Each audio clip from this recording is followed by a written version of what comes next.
Hello everyone, Brendan Snyder here. How are you?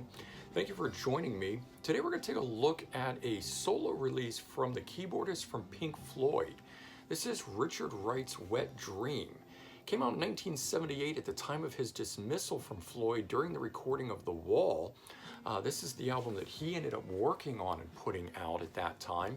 At that time, it was said that he wasn't contributing enough to Floyd's material for The Wall, and unfortunately, he was dismissed. It was an agreed upon thing by the band, and so it led to him doing this solo release here, Wet Dream.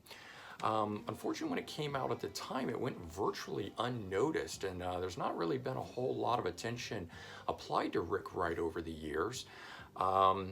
This release does have artwork from Hypnosis, who's done a number of the Floyd releases, and he's got several of the sidemen from Floyd. He's got Snowy White on lead guitar here, and Mel Collins on saxophone. So along with Rick Wright's distinctive keyboard playing, the album does have a very Pink Floyd feel to it.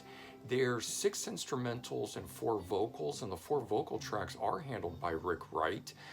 He didn't sing very much for Floyd, but he did do some in the early days, especially around the time of Syd Barrett.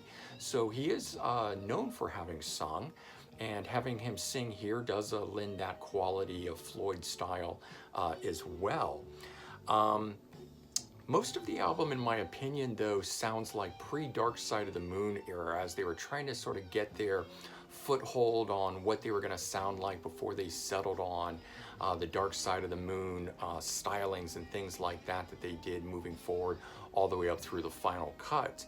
Of course, Rick Wright was reinstated back into Floyd in 1987 following the Momentary Lapse of Reason album and the resolution of the lawsuit with Roger Waters. So he did partake in the Division Bell and Endless River. And the reason I mention that is that there are several tracks that are on here, songs like Against the Odds, Cat Cruise, and Waves. Those 3 tracks in particular, I think, have elements that definitely feel like they would be fitting to appear on the Division Bell or the Endless River.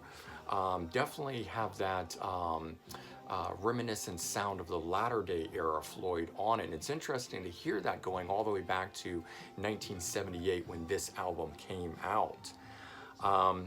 I do feel that Rick Wright is one of those, unsung heroes. I do think that his ethereal sound that came from the keyboard and his stylings, the progressions that he would play, definitely lend itself to the Floyd sound. And without him, that Floyd would have been lacking.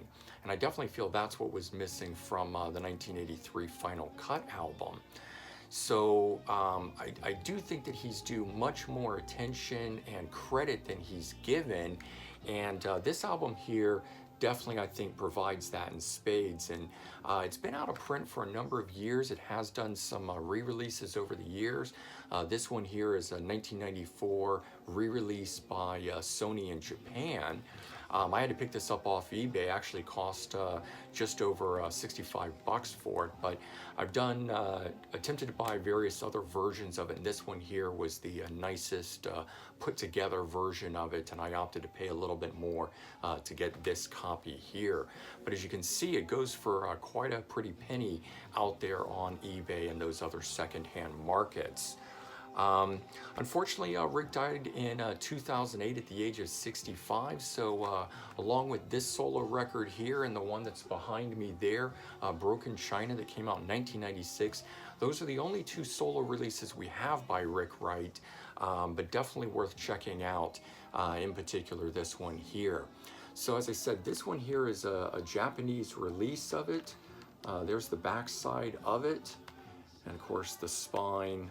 You see the Japanese writing. It is an official release that came out in 1994 at the time. This is not one of those ones that they do to simulate the Japanese release. This is an actual one itself.